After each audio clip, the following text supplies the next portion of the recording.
Okay, so we're going to get started. Thank you all for attending. My name's David Eagle. I'm the FME Division Manager at One Spatial, and welcome to our webinar series.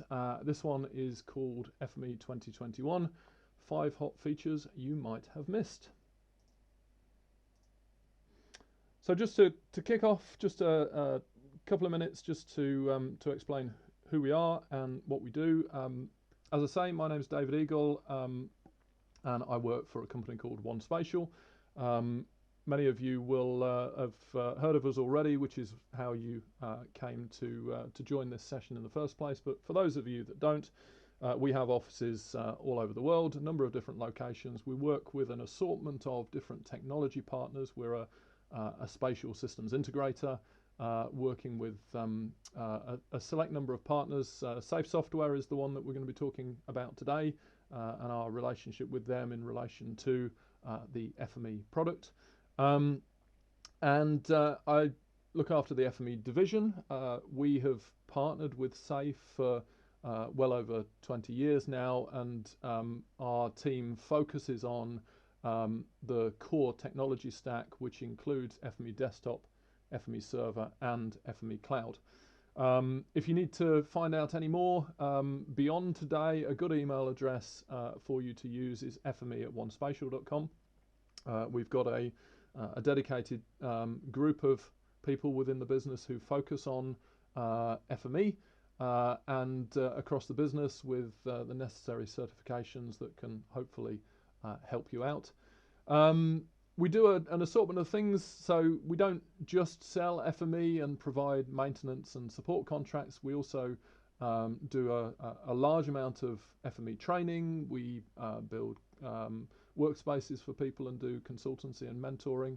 And all of our technical consultants with the certifications I've mentioned have got over 10 years experience in the technology platform. So just a little bit about us, but really, if you haven't already realized, FME 2021 is here.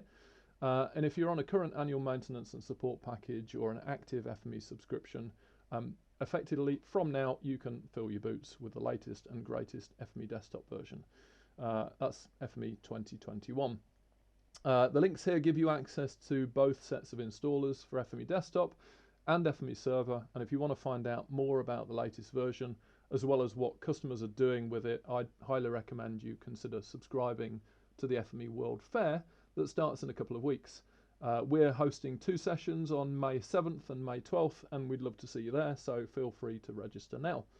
You can also see that there's a link there for the What's New document. That covers a few of the main features, but this session is designed specifically to dig a bit deeper and eke out a detail or two that didn't appear in the headlines or that flew under the radar completely.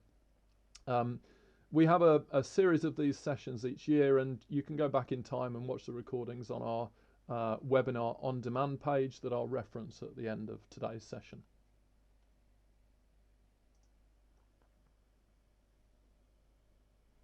So if you're interested in the detail, you can go to safe.com/downloads, and that URL takes you to this page.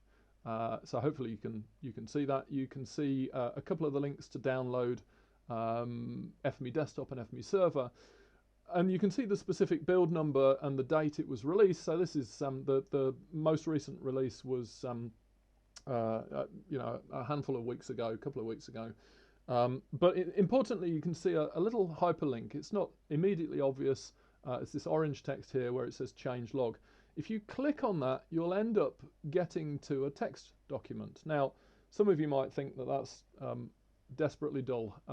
I have to vehemently disagree, because it is an exciting document, because what it allows you to do is to make your way through and find out what actually has been added into the current iteration. It is admittedly a little bit of a dry document, but there are some gems in there that sparkle out of the text file. So worth having a read. I tend to dedicate a little bit of time every now and again to dig through this document, because things are included in here that sometimes don't feature in the headlines, and That's really what the purpose of this session is about. So by all means, go and have a look at the changelog yourself. Go and search for keywords. That's always a useful thing to do. So if you're interested in a particular transformer, you can often find out details about what's been added into that particular transformer using this tool. So anyway, without further ado, I'd like to get into the definition of certainly what we think is hot in FME 2021, and we're going to rattle through a handful of features. So the first thing to mention is that when you do get to download FME 2021, so we're going to start right from the beginning here basically, in preparation to install it, the install experience will be subtly different to the one you've experienced in the past. Firstly, the file, the majority of you will download at least, will be the Windows installer. And it's now an executable file, an exe file, rather than the traditional MSI file or Microsoft installer. The changes happen partly for efficiency and partly because the installer has outgrown the old approach. What this means in practice is that the first step you'll need to complete is locating somewhere to unpack the executable to. However, once you've unpacked it, the installer's been streamlined because just like with FME Server, we've now got an express install mode that basically lays down FME Desktop with some common default settings. Meaning after the unpack, if you want to, you can complete an FME Desktop install in 4 clicks. Now, some of you, that's not going to be immediately important to you because maybe the software is packaged for you or prepped for you, but it's worth noting. Certainly I know that some organisations sort of pre-package and deploy software. Well, this is some of the configuration steps that have been put into that initial installer, and it makes it nice and consistent with the way that FME Server is delivered as well.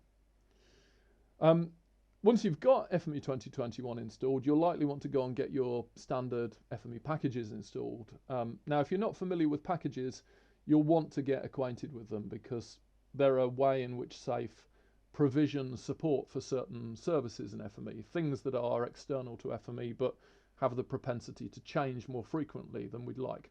Things that might have a couple of years ago forced you to have to reinstall FME, but now packages often negate the need for a full reinstall in favour of a simple update or of just the package alone.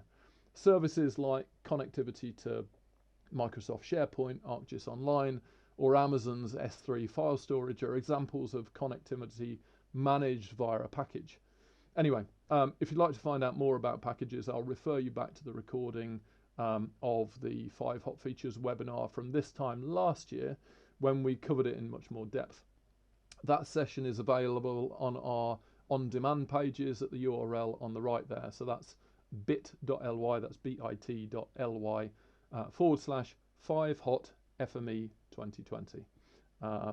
Anyway, the reason to highlight packages again in this session is partly because they're such an important feature of FME Desktop these days, and partly because we've now got an extra way of managing them in the case of a new button in FME 2021 to check for updates, which forces a manual check to see if any packages you rely on need an upgrade. So it's pretty important. And that said, there's also a little trick that I wanted to share with you that isn't immediately obvious, but it helps you find out when and what, importantly, has changed in a package. Some of you may be aware that packages are available on SAFE's hub, so that's hub.safe.com. It's effectively the app store for FME. If you've seen that before, you can see here that you can navigate to the package you're interested in on the hub. It's important to have an account. If you log into the hub, you can then effectively star the package that you're interested in. So you can see I've circled what that will look like. If I toggle it, I'm going to roll between them. You can see the change there. Star and unstar is what it'll say. But basically, once you've starred it, it will then say unstar. The impact of that is that if anything changes with that package, you'll get an email notification to let you know about it. That can be a really important tidbit of information, especially if, say, the authentication approach for one of your production data providers has changed, meaning that getting this notification will allow you to hopefully react in time. So moving on to the second point, the second of our hot features, and if you haven't already realised, that the focus for today is largely going to be around FME Desktop. At the FME World Fair, we'll cover a little bit around some of the new capabilities of FME Server, but this is more focused at desktop users, as that's the start of the journey that generally you take when you're working with FME. Now, many of you are well aware that adding new format support to FME is generally a mainstay of the new release at this time of year. Although we're seeing a little bit of a trend for more traditional file-based formats being a little less common perhaps than they used to be, at least for the past couple of years. And I mean in the context of being new formats. But that's why the list is a little bit shorter than former years here. But this slide shows you some of the new formats, and the OGC standard that hasn't been supported in FME till now is the Open Geospatial Commission's Web Map Tile Service, or WMTS. What we've got now as of FME 2021 is direct read support. So you can consume it in a couple of key ways. And they're ways that I'm going to show you through a quick demonstration. So I'm going to bring in FME Workbench, and I'm just going to resize it a little bit. And then I'm going to go and do some data consumption or reading. So the first thing I'm going to do is add a new reader. It's a CSV reader. So this is a GPS walking route of data. So I've got some IDs. I've got an X and Y in British National Grid. You can see when I add the reader, it automatically identifies the data type as an X and Y coordinate. So I can now see the position of the geometry. I'm going to set this into British National Grid 27700 is the EPSG code for British National Grid, and I can just bring that data in. I'm going to make sure Workbench is running in cache mode, because then when I run it, I can go on, pass it through, click on a feature. I'm just going to turn background maps off for the time being, and what we should get is a series of point locations. That's a walking route. I started here, went in a bit of a loop, came back to this location where I started. So now I'm going to go and add in another reader. So I'm going to add a reader, and this time I'm going to go for a Web Map Tile Service, WMTS. And you can see that the parameters button has got an exclamation mark on it there, meaning that something needs to be set inside it, and there's a whole bunch of parameters that I need to populate. And hopefully you'll forgive me, but for the sake of this, I've got a little Blue Peter example. Here's one I made earlier, a bit of a retro reference to a children's program, but there we go. I've got a get capabilities statement here. I'm going to go and grab a WMTS service from via Europa service. This is the service published and made available by Europa Technologies. More on that in a moment. Basically, I'm going to go and get a background map for a particular location. So if I add that reader in, we can bring it back, and then if I run the workspace, it'll go on read back the Web Map Tile service and consume the data straight from the web for that location. And then I should be able to view the data in context, and we've got our Ordnance Survey map backdrop, which I can then go and tinker with a little bit, because I can change the opacity to make it a little less detailed, and I can pan around and see a bit of the detail. So you can see that I walked along a canal here, past a couple of locks, made my way onto the road network, little B road in the wilds of the West Midlands there. So so just an example. So that's consuming a web map tile service as actual data. There is an alternate route that you can go, and to do that, I'm just going to go and open up the FME Data Inspector, because you won't be surprised to know that, well, if you can read the data directly, wouldn't it be nice if you could use that as a background map? So you can. I'm going to go on, bring in the same CSV in the same way, 27700 as my CRS, coordinate reference system, and then when we've parsed the CSV, I can go and turn on, say, the 50 thou raster backdrop map to give us a little bit of context for that location. So there we go, zoom extents, live demos, things never go quite as quickly as you want them to, but there we go, that's good enough for me. Change the opacity again, and we've got a 50k backdrop. And then I can toggle it to the 25k and it'll go and get the equivalent backdrop map for that. I'm not going to wait for that one. I'm going to come back to that in a second. So WMTS support, FME has for a long time had support for the other OGC standards, web map service, WMS for raster, and WFS, web feature service for vector. But WMTS sort of completes the set, if you like. If you're interested in finding out more about the Europa Technologies service via Europa, there's just some contact details there for you to go and have a look at. They offer the delivery of data from small scale strategic global maps to the most detailed hyperlocal maps of the UK, along with premium and open data content. So by all means, reach out to them if you're interested in trying out the service I've just shown you some details for.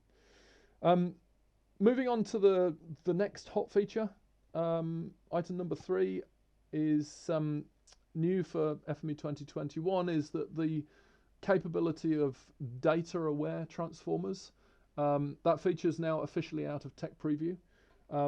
What is it? I hear you say, well, when data is cached via the run with feature caching mode, the attribute values that actually populate your data can now be retrieved from within specific transformers.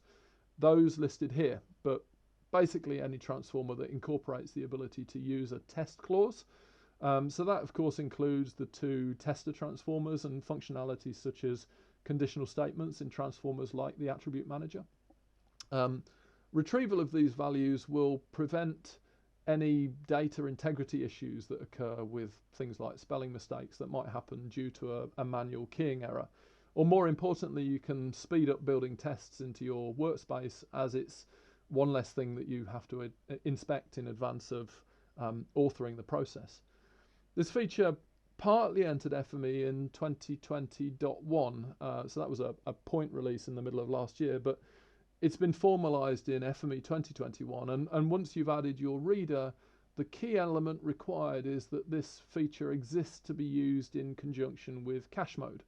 So running the workspace with feature caching enabled is the key to success. And again, the best way to understand how this capability works is for me to demonstrate it. So what I'm going to do is open up Workbench again, and I am going to go and find a workspace which is currently hiding from me, just to be cheeky. There we go. It's called Monroe Mapping, and it's open. Those of you that don't know, a Monroe is a Scottish mountain that is over 3,000 feet in height.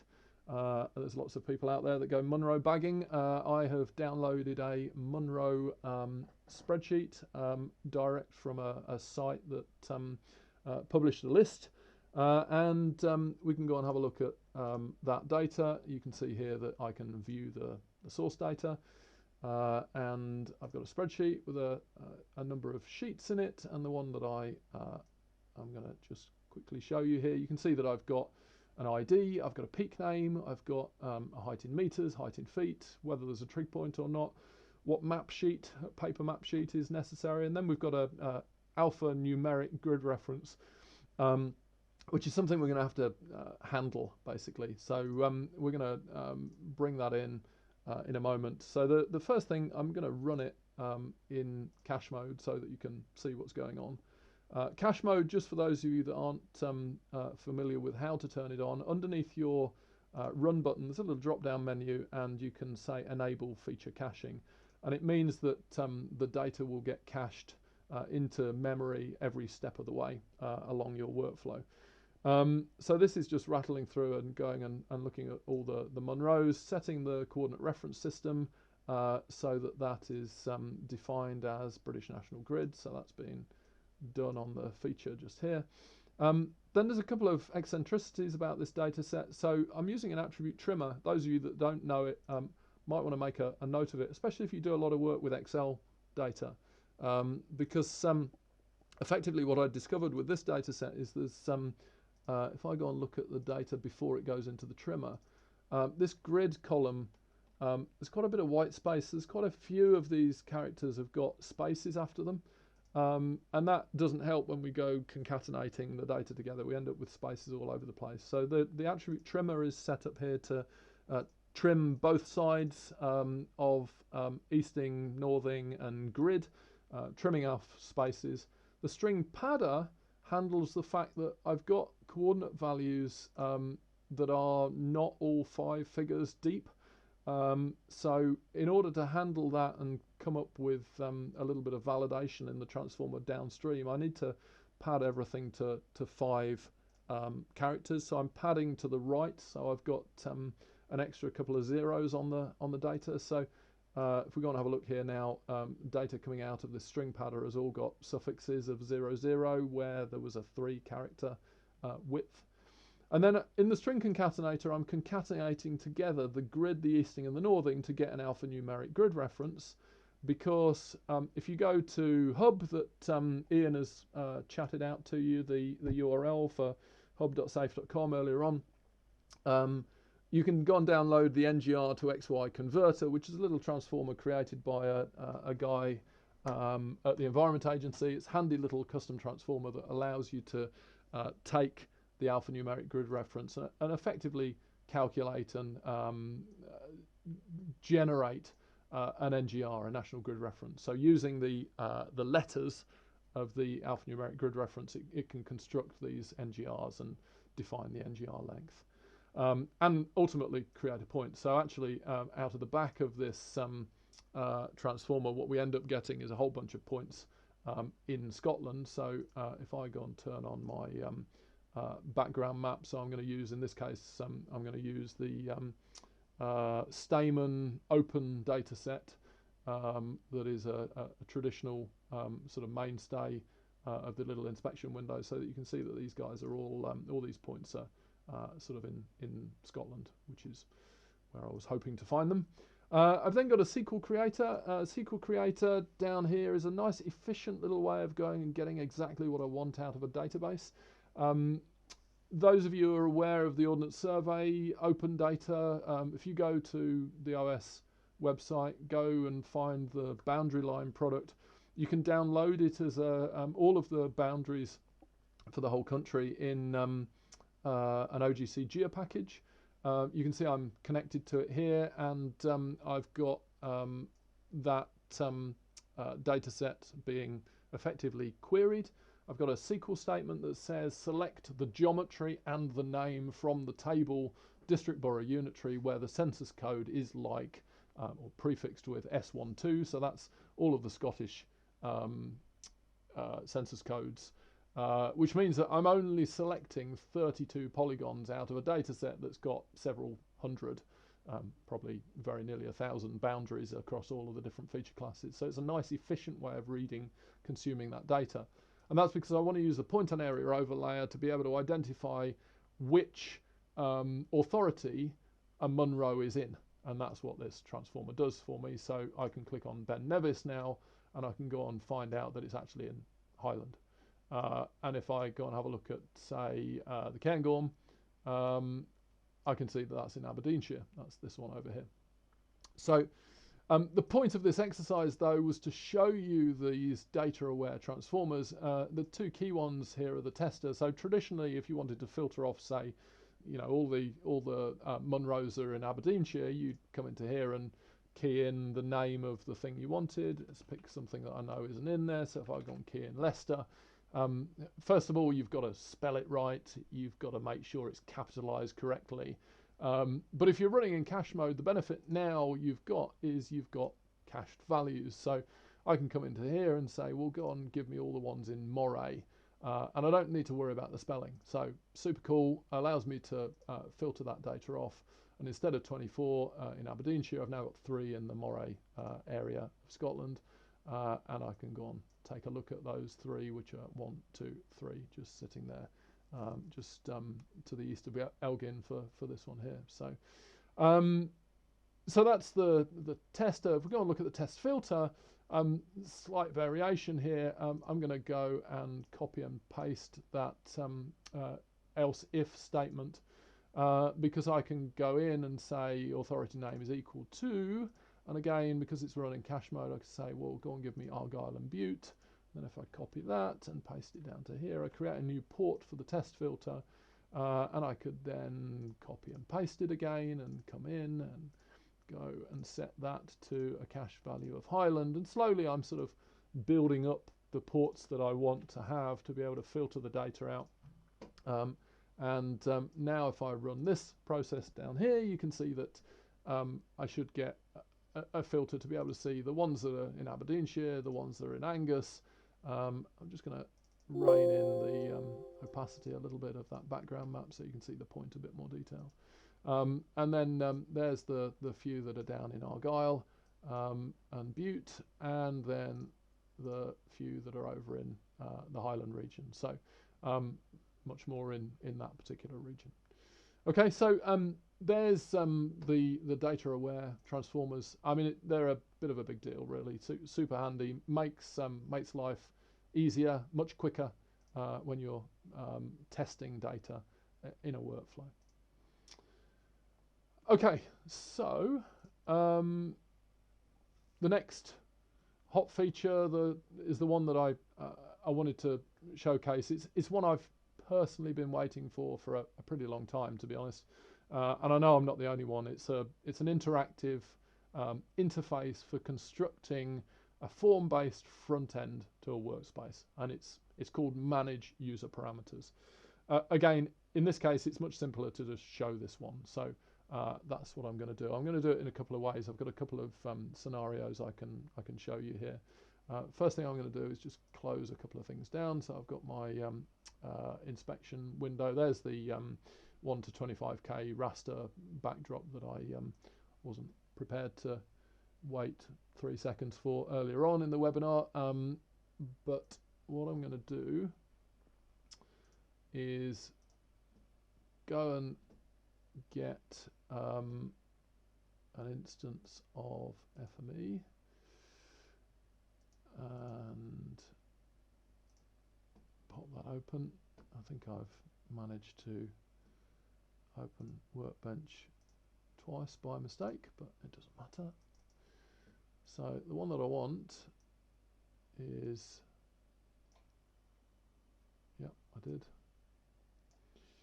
The one that I want is this one. So I've got a subtly different example here. So I have a workspace. This is Bradford live car park feed. So moving from Scotland, going down a little bit south of Scotland to Bradford, I have got a URL here from Bradford's data hub hitting their API. So what I'm going to do, I'm just going to read that just to show you what it looks like. But basically, this is a handful of car parks in the centre of Bradford, and it's live car parking space information. So we can see here that, what time is it now? It is 11:30 by my computer's watch clock, and we're at 11:23 is the timestamp on this update. So in the Broadway car park, there are 429 of the 667 spaces available at this moment. I mean, it's probably changed by a couple of car parking spaces in the last 10 minutes, but there's the information that we're getting back from that API. So basically, every time we poll this, we can get the latest information within a sort of a 10-15 minute window, I think is the frequency of update.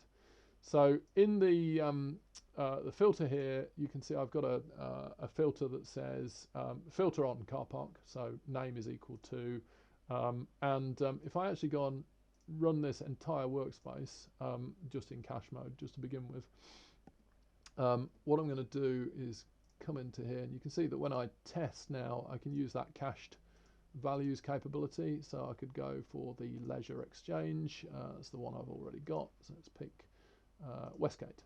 Okay, so I've got Westgate as the car park I want to filter on. So if I run that portion of the workspace, the car park that pops out of here will be Westgate. I've then got an attribute manager. The attribute manager, the purpose of this is to run a little function. So in the editor here, you'll forgive me for typing this longhand, but basically the column that contains empty spaces divided by the capacity times by 100 gives me a percentage rounded to 2 decimal places of parking space availability. So I can then go and calculate that. So I step the data to that stage, have a look at the result, and we can see that for Westgate it's 68.1% available, and you can see that's on the basis of 79 empty spaces out of a total of 116. And then we've got a test filter. It isn't working at the moment, but it's about to. But basically I've got a little test filter in here that gives me a decision gate in the workspace, because what this process does, it's going to build a report. So effectively I can go and query this and say, build me a little report and give me a status of this car park in a little web page. So the point of this example is to show you that what we've got is the ability to, rather than just uniquely or individually add in one parameter at a time, as you've probably been used to, we've now got a user interface to manage this entire parameter front end. So in a real world example, let's go and have a look at how this works. Well, first of all, what we're going to do is add in a little sort of, I guess you call it a boundary around the process. So if I just go and have a look here, we're going to add in a group box. There's a little grouping area, and we're going to just nudge that up the top here, which is going to let me do if I can drag it carefully. There we go. What I'm going to do is give it a name. So we're going to say that this is going to be called generate a report to review car park status in Bradford. Okay, and always helps until it's live. There's a keying error in there. Generate a report to review car park status in Bradford. Okay. Now this CSV, the input, I don't want that to be changeable in the parameter wizard, so I'm just going to delete it. That URL is never going to change. That path to the car park data isn't going to change. The location that I'm writing the web format to as well, that's not going to change either. This is a kind of workspace that you might automate to run and produce some output to a web accessible directory, so that you can automatically surface this web page. You'll have this web page constantly updated by FME with live information that you're pulling in from external locations.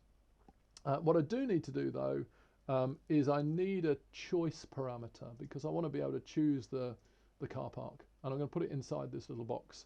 And you can see if I go to a preview window, you can see that I've got a little preview of what I'm building here. So for my choice, we're going to have an option to say, well, select a car park, and it's going to be, I'm not going to allow people to pick from an attribute. It's going to be published and it's mandatory, it's required. And then in the configuration, we're just going to put a couple of car parks in here rather than all of them. So we'll go for Westgate, and we'll go for Broadway as two options. And we've got an alias value here. You could give it a different display value if you wanted to. And then we'll have a default value of Broadway to be chosen. And if I preview that, you can see that's what it looks like now. Okay, so you've got the option of choosing Westgate or Broadway in there. And then I want a new parameter, and it's effectively going to be a yes/no. Okay, so what I'd like the user to be able to do is, would you like to include a map in the report or not? That's what we're aiming for. So we'll go for a yes/no, and we'll say that that is going to be the prompt is going to be show a map. Yes/no. I need to just check off the attribute assignment again. I will go for a default value to ticket. And one thing I've forgotten with both of these is to set a parameter name. So that's a fairly important step. I want this one to be called show map. And the other one I'm just going to call Bradford _CP. And I think if I preview that, we're pretty much ready. Okay, so if I then OK it, name equals to, at the moment it's hard coded to Westgate. I need to tell that to be the parameter Bradford. That's the variable value I'm going to pass in. My test filter is where I need to use the other parameter. At the moment, I need to say where availability, it's where parameter yes/no show map is going to be used there, and this one here is going to be also show map. There we go. Okay, this has got a chance of working now. So if I just run that again, we'll go for Broadway and don't show a map, and run that and let that transition its way through, and hopefully Broadway is that one feature there, which it is. Thank goodness for that. And don't show a map is the route in which this process takes.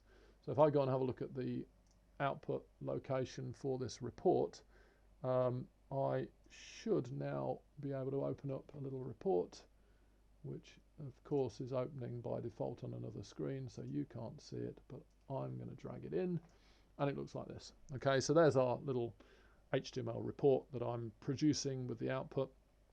If I go and rerun this, but this time with a different set of parameters, so we'll go for Westgate, and we will show a map this time, and run it. And if I go back to my browser window sitting here, when that's completed, if I just come and refresh that, now we can see that we've got a map for the other car park, which is Westgate. Okay, so we've got a little way of creating a variable report. That test filter routed the data, the results off here, and it built the report in a subtly different way. So there's your workflow with your parameter wizard. Now, whilst we're here, I'm going to show you another variation of that, a little bit more complicated. Rather than building one from scratch, I'm going to go and grab an example that we can take a look at. So this is a much more involved workspace. There's a lot in it. It's fairly big, fairly heavily documented. But what I'm going to do is just go and run this workspace with prompt and run, and you can see this is an example of a designed form. You have a section here with an input area. You've got a hidden section with a spatial filter, and it's all grayed out until you turn it on. So it's optional that you can add a spatial filter. Here's a whole bunch of selections that you're going to do. So you can come into here and set, you know, that you want some Australian data. and you want the survey status to be as found and as built, so you're defining the query values. And then where do you want to put this to? Now this workspace ultimately extracts exactly what you want from an Esri geodatabase into another Esri geodatabase, but you're just extracting a subset. How does that look when you go and have a look at the parameter wizard? Well, you come into here and you can see that I can manage the user parameters, and we've got an input, our spatial filter, and you can see this is here a checked box configuration, so it gives you a bit more flexibility about what you can do with the actual window. You can collapse it down, or you can have it set to be plain. You can also see there are some private parameters buried in here as well. So private parameters are ones that don't appear to the end user, but they do something important that you may want to pass around your workspace. So these are Python scripts that are running behind the scenes on this particular workspace. So a bit more involved, but gives you an example of how you can do this. And the benefit is that ultimately this will ripple its way through to FME Server, because when you build a form front end in desktop, ultimately it can end up as a front end to a web service or an FME Server app that you might be producing as well. Okay, and then just to finish up with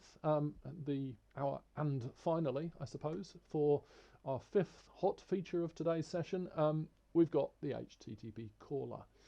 Now, for veterans of FME, you'll already know that the FTP caller, the HTTP caller.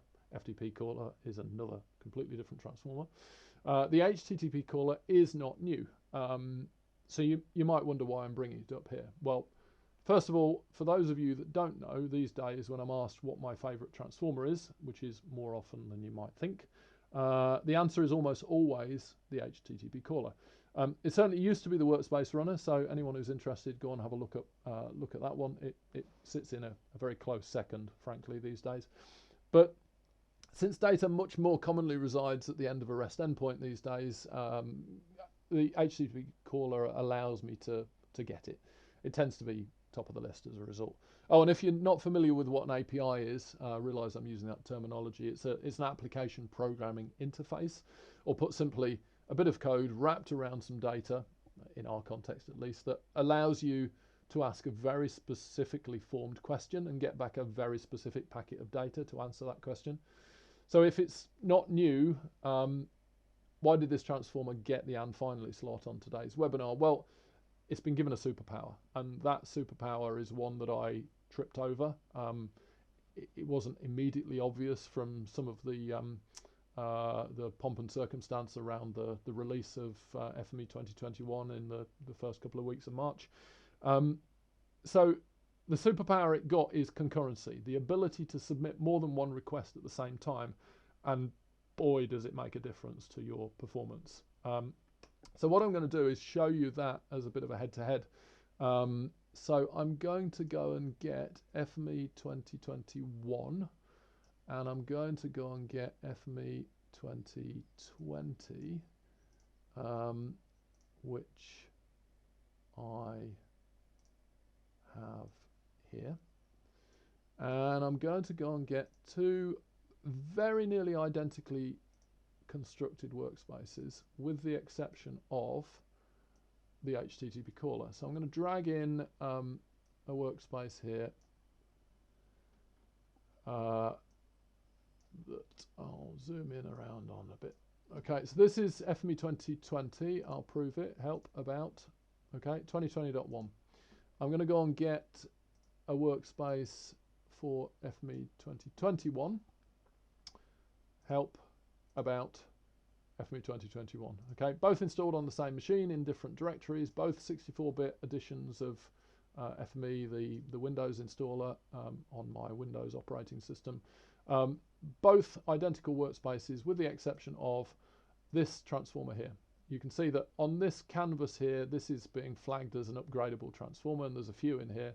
And it says that the HTTP caller is version 1, but the latest version in FME 2020.1 is version 2.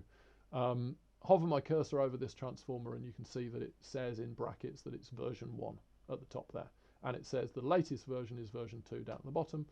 Over here, I've got FME 2020.1, hover my cursor over that transformer, and it gives me a tooltip to say it's version 3, which is the latest version in the new release.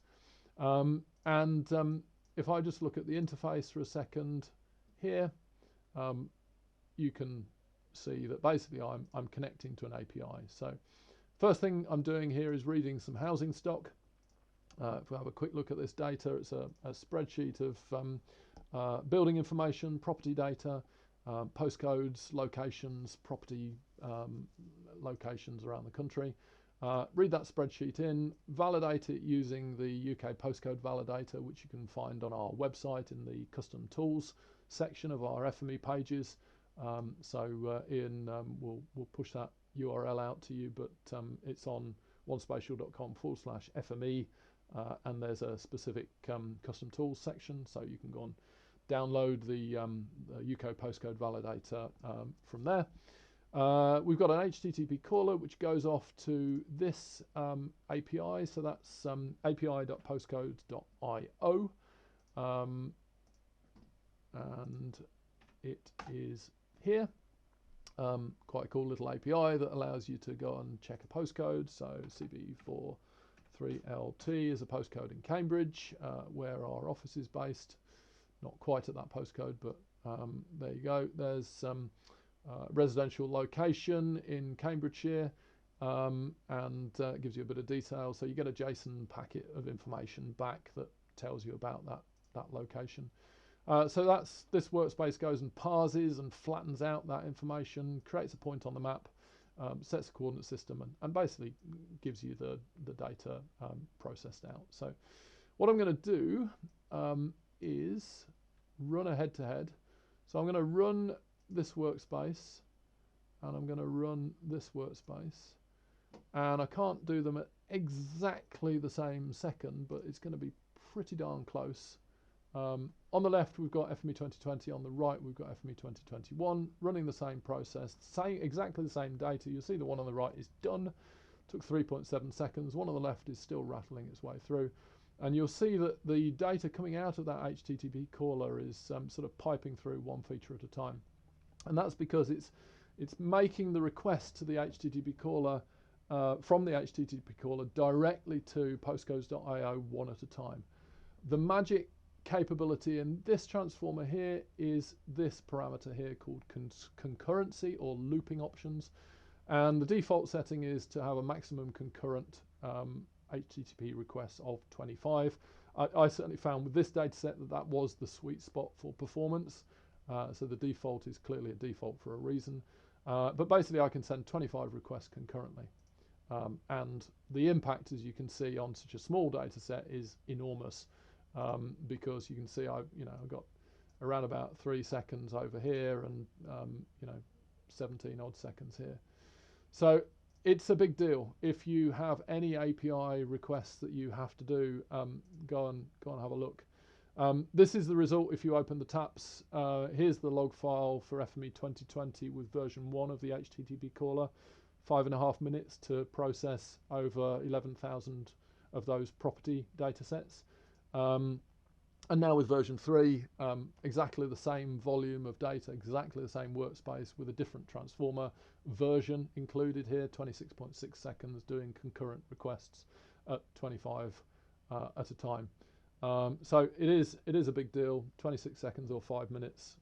You ramp that up, scale that up to lots more data, hundreds and thousands of records, and you can be saving hours in processing time, in theory, just from that one transformer change. Safer quoting 30 times quicker.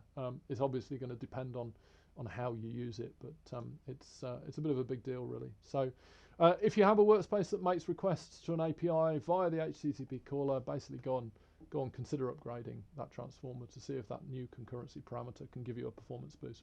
But a very serious word of warning, some APIs have request limits where they won't allow you to submit requests more frequently than, say, 10 per second, or they may have a request volume cap. This functionality will make it easier for you to breach any cap or pricing threshold that the API has in place. So that means you might end up spending more than you thought, or you might get locked out of the API altogether. So as the saying goes, with great power comes great responsibility. So be careful, but enjoy your new capability. So there we go. Thank you very much for joining today's session. I hope you found it useful.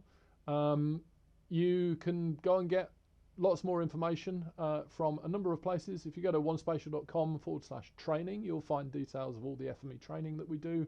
/events will take you to the registration pages for the rest of our webinar series that stretches on to the end of this year. So we've got webinars right through to December this year. We also have a number of events coming up. So we've got our Smarter Data, Smarter World conference towards the end of the year. Plus, we also have the FME World Fair that you can go and register for. That's happening in a couple of weeks. You can access the community site. SAFE's community site allows you to go to their chat forum, which is a very useful location. If you're not an existing customer of ours already, then fme@onespatial.com is the email address to remember. But if you are a customer, this is the one for you, support@onespatial.com. If you've got an active maintenance and support contract with us, then by all means get in touch. If you're not sure whether you have or not, put a message into the chat window. My colleague Charlie will take a note of who you are and drop you an email back to let you know what the status is of your FME licenses. She's listening in on this session now, so by all means drop us a note and we'll let you know what's what with FME at your organisation. There's the FME World Fair URL again, so safe.com/World Fair, world-fair. You can go and register there now. We're hosting 2 of the sessions on May 7th at 10 a.m. Greenwich Mean Time, and one on May 12th starting at 10:30. They're sort of 90-minute sessions. One is a customer focus session and one is more of a dedicated training session. If you're interested in a bit more detail, want to go and have a look at the agenda, go and have a look at the World Fair registration page. But for now, thank you all very, very much for joining our event. I hope it's been useful. And if you've posted any questions into the chat window, then they'll either have been dealt with by my colleagues, or we will make a note of them and we will reply to you after the session. So thank you all very much and see you at the next one.